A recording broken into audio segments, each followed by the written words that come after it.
Assalamu alaikum students, my name is Shafaqullah and I'm physics subject specialist. Today is our first lecture for class first year. ठीक है, हम start लेंगे supplementary unit से, क्योंकि इससे पहले जो बेस फिजिकल क्वांटिटी है जिसमें हम बेस से डिराइव्ड है जो फिजिकल क्वांटिटीज के टाइप है, तो वो आप लोग ऑलरेडी पढ़ भी चुके हैं और वो इतना इम्पोर्टेंट भी नहीं है जितना हमारे पास सप्लीमेंट्री यूनिट्स है। ठीक है, हमारे पास सप्लीमेंट्री यूनिट्स की जो बैकग्राउंड है, तो पहले ये नीदर बेस में था न डिराइव्ड में था, लेकिन बाद में इसको फिर डिराइव्ड की कैटेगरी में इसको ऐड कर दिया गया सप्लीमेंट्री यूनिट्स। ठीक है, हमारे पास सप्लीमेंट्री यूनिट्स के फिर टू टाइप्स है, रेडियन और नंबर सेकंड इज स्टेरेडियन। ठीक है, तो पहले हम रेडियन को डिस्कस करेंगे और उसके बाद जो है ना फिर इंशाल्लाह नेक्स्ट वीडियो में हम स्टेरेडियन को डिस्कस करेंगे। अच्छा, पहले आते हैं रेडियन की। तो हमारे पास जो रेडियन है ये हमारे पास प्लेन एंगल की यूनिट है, प्लेन एंगल के लिए। अब प्लेन एंगल का मतलब क्या है? प्लेन एंगल का मतलब ये कि ये हमारे पास सिर्फ टू डायमेंशनल है, इसको हम सिर्फ पेज पर ड्रा कर सकते हैं या इसको हम बोर्ड पर ड्रा कर सकते हैं। ठीक है, ये टू डायमेंशनल है। अच्छा, हम इसको किस तरह डिफाइन करते हैं कि हमारे पास एंगल वो कब 1 रेडियन के बराबर होगा। तो अगर मैं इसको ग्राफ से एक्सप्लेन करूँ तो फिर आपके लिए आसानी होगी। लेट सपोज ये आपके पास एक सर्कल है, ठीक है, ये एक सर्कल है and this is the radius of the circle और सेंटर ऑफ द सर्कल, और ये आपके पास हो गया पॉइंट ए। ठीक है, let's suppose a body start motion from point A and reach point B। ठीक है, बड़ी पॉइंट ए से उसने मोशन शुरू किया और बी तक पहुंच गया, उसने एस आर्क जो है ना वो कवर कर दिया। ठीक है, अब अगर मैं सपोज कर लूं, लेट सपोज के इस सर्कल की जो रेडियस है फॉर एग्जांपल वो है 1 मीटर, फॉर एग्जांपल वो मैंने 1 मीटर सपोज कर दिया, और बॉडी ने यहां से लेके यहां तक ये जो आर्क कवर किया था इसकी जो मैग्नीट्यूड है वो भी 1 मीटर। फॉर एग्जाम्पल यहाँ से लेके यहाँ तक ये जो डिस्टेंस था ये भी अगर 1 मीटर हो, तो देखिए अब इस केस में ये जो आर्क है, ये जो डिस्टेंस है, ये बराबर आ गया किस चीज की? रेडियस ऑफ द सर्कल की। तो इस केस में अगर हम फिर इस बी को सेंटर के साथ में लाए तो एक ये रेडियाई है, रेडियस है, और एक ये रेडियस है। तो इस कंडीशन में कि जब आपके पास आर्क और रेडियस ये बराबर आ जाए तो इन केस में, इस केस में हमारे पास यहाँ पर जो एंगल बनेगा वो बराबर होगा 1 रेडियन की। ठीक है, अब हम इंग्लिश में इसको इस तरह डिफाइन कर सकते हैं कि the angle subtended at the centre of the circle will be called 1 radian.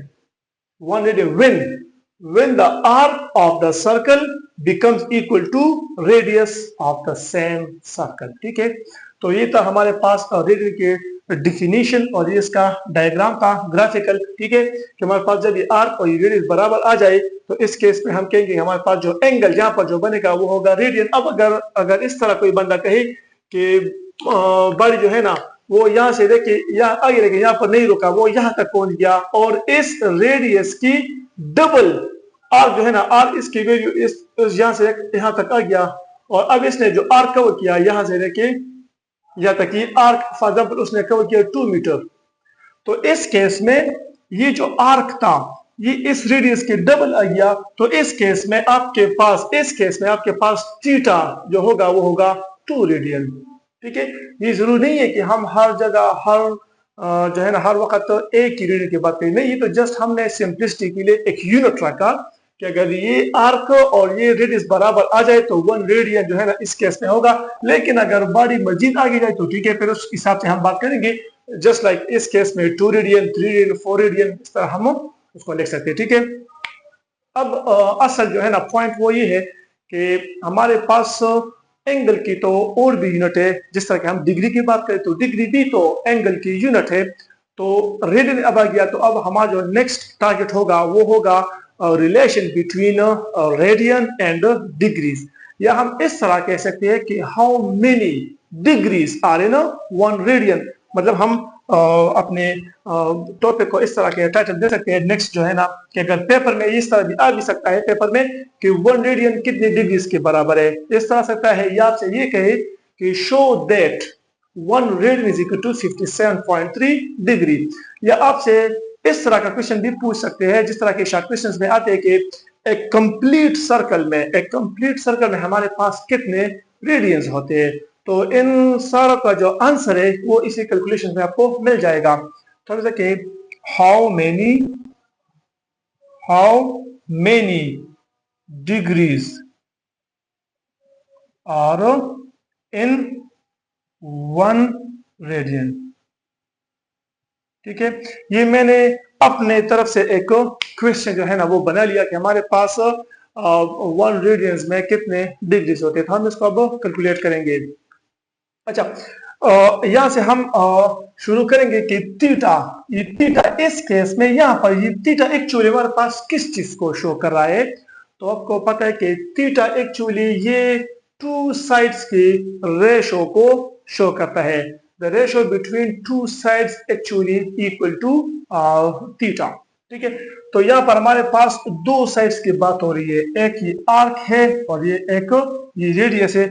तो हम इस तरह लिख सकते हैं कि theta is equal to s divide by r. Theta is equal to s divide by r, और इसको मैं इक्वेशन नंबर 1 का जो है ना वो नाम दूंगा। ठीक है, अच्छा, अब मैं एज्यूम करता हूं, अपने सपोजिशन को बढ़ाता हूं कि लेट्स सपोज ये एक सर्कल है। यहाँ पर ये बॉडी ने ए पॉइंट से स्टार्ट लिया और ये नहीं रुका, बल्कि एक कंप्लीट साइकिल इसने कंप्लीट किया और इस इनिशियल पॉइंट पर दोबारा आ गया, मतलब कि इसने एक राउंड ट्रिप वो कंप्लीट की। तो आपको पता है कि जब बात आती है कंप्लीट राउंड ट्रिप की, तो अब इस केस में हमने पूरा सर्कल जो है ना इसको कंसिडर करना है। तो इस केस में हमारे पास ये अभी आर्क नहीं रहा। अगर एक हिस्सा लूं सर्कल का तो वो तो आर्क है, लेकिन अगर मैं पूरे के पूरे सर्कल को कंसिडर करूं तो फिर वो आर्क नहीं है, बल्कि वो फिर s is equal to 2 pi r circumference बन जाएगा। एक तो ये बात आप नोट कर ले। दूसरी बात ये कि एक कंप्लीट सर्कल में हमारे पास कितने डिग्री जो है ना वो कवर होते हैं। अगर हम एक कंप्लीट सर्कल ले तो आप यहां पर, अगर मैं आपके लिए आसानी के लिए ड्रा करूं, तो अगर यहां से बॉडी ने स्टार्ट लिया और यहां तक रुका, तो इस केस में इसने 90 डिग्रीज को कवर किया है, क्योंकि परपेंडिकुलर आ गई। अब अगर बॉडी यहां तक आ गई तो फिर इसने मजीद 90 डिग्री कवर किया, मतलब यहां से लेके यहां तक इसने 180 डिग्रीज को कवर किया। अब अगर यहां पर आ गया तो मजीद 90 डिग्री, और अगर यहां पर वापस आ गया तो 90 डिग्री। तो 90 प्लस 90 प्लस 90 प्लस 90 तो आपके पास आ गया 360 डिग्रीज। तो एक कंप्लीट साइकिल में हमारे पास फिर थीटा जो है ना वो बराबर होते हैं 360 डिग्रीज की। ये दो बातें हैं। अब यहां पर मेरे फॉर कंप्लीट राउंड ट्रिप अगर मैं इस तरह लिखूं, फॉर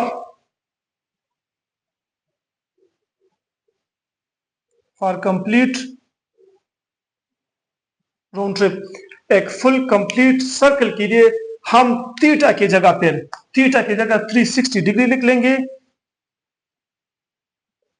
इसकी जगह 2 पाई आर यहां पर पुट कर लेंगे, और आर अपनी जगह पर, और ये आपके हम रेडियन को मालूम करें। ठीक है, तो यहां पर आर के साथ कैंसिल खत्म हो जाएगा, और हमारे पास यहां से रह जाएगा 360 degree is equal to 2 pi radian. तो इससे आपका एक शॉर्ट क्वेश्चन जो है ना वो क्लियर हो गया कि एक कंप्लीट सर्कल में अगर हम बात करें, तो अगर हम एंगल की बात करें तो डिग्रीज में हमारे पास 360 डिग्रीज होती है वन कंप्लीट साइकिल में। और अगर हम फिर उसी साइकिल में डिग्रीज के बजाय रेडियन में बात करें, तो एक कंप्लीट सर्कल में हमारे 2 पाई रेडियंस होते हैं, 2 पाई रेडियंस। ठीक है, अगर पाई की जगह मैं फिर वैल्यू पुट करूं तो 360 डिग्री इज इक्वल टू 2 अपनी जगह पर, 3.14 रेडियन अपनी जगह पर। तो वन साइकिल में या वन सर्कल में, एक कंप्लीट सर्कल, अगर मैं सर्कल लिखूं, वन सर्कल में एक कंप्लीट सर्कल या एक, इसमें होते 2 4 द 8 2 1 द 2 और 2 प्लस 6.28 रेडियन। तो हमारे पास एक कंप्लीट सर्कल में 360 डिग्रीज होते हैं, और अगर रेडियन की बात करूं तो वो होता है 6.28 रेडियन। अब ये तो एक क्वेश्चन हो गया, एक कंसेप्ट क्लियर हो गया। अब हमारा जो नेक्स्ट कंसेप्ट है वो ये है कि अब 1 रेडियन उसमें कितने डिग्रीज होंगे। ठीक है, जो हमारे how many degrees are in 1 radian, हमने इसी टॉपिक में इसको जब सॉल्व किया, इसी को कंटिन्यू जा रहे, तो इसी सवाल में हमारा जो है ना, एक सवाल का जो आंसर है वो आ गया कि एक कंप्लीट सर्कल में हमारे पास 2 पाई रेडियन होते हैं या 6.28 रेडियन होते हैं, लेकिन still the answer is missing कि वो है कि how many degrees are in 1 radian. तो अब हम आगे जाते हैं। ठीक है, इस इक्वेशन को हम दोबारा उठाते हैं, इस इक्वेशन को। ठीक है, इसी को उठा ले दोबारा, इसको मजीद कंटिन्यू करें आगे जाके। तो हम इस तरह लिख सकते हैं कि 360 degree is equal to 2 pi radian. 2 pi को यहाँ पर शिफ्ट कर ले, 360 degree divide by 2 pi is equal to वहां पर रह गया 1 रेडियन। अब आपको मैंने ऑलरेडी बता दिया कि पाई की जगह हम 3.14 को पुट कर सकते हैं। तो मैं इक्वेशन में 1 radian to 360 degree divide by 2 अपनी जगह पर, और पाई की जगह में 3.14 वो लिख लूंगा। तो 1 रेडियन वो बराबर आ जाएगा 360 डिग्री डिवाइड बाय 6.28। अब अगर इसी 360 डिग्री को मैं 6.28 पर डिवाइड कर लूं तो हमारे पास आ जाएगा 1 radian is equal to 57.3 degree. और ये है हमारे पास relation between degrees and radian. इस इक्वेशन से हम इसी से भी और इसी से भी हम रेडियन को डिग्री में कन्वर्ट कर सकते हैं और डिग्रीज को रेडियन में कन्वर्ट कर सकते हैं।